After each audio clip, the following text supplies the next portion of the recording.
मेहंदी के रंग कहाँ छोड़ी जाए छे दीवाना के संग। के न कहिए रे के न कहिए रे के न कहिए अखिया से हमरो बह छनी कैसन विधना लिखल तकदीर। के न सहिए रे के न सहिए दुख के न सहिए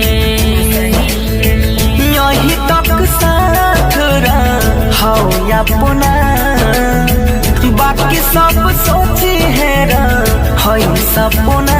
मुबारक शादी तोहर जान जो खुश रखता तोरा भगवान। मुबारक शादी तोहर जान जो खुश रखता तोरा भगवान। हो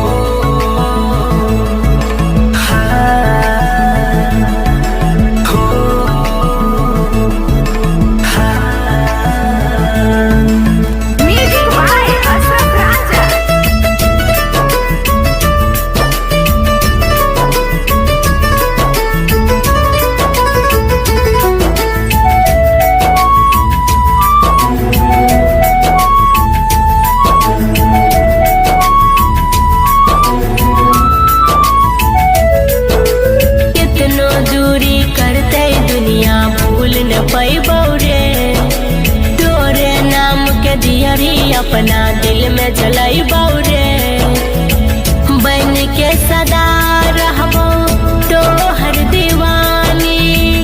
चाहे दियले पड़ते प्यार में कुर्बानी। यही तक साथ रहो या पुना बाकी सब सोची है हई सपना। मुबारक शादी तोहर जान जो खुश रखता तोरा भगवान। मुबारक शादी तोहर जान जो खुश रखता तोरा भगवान। हो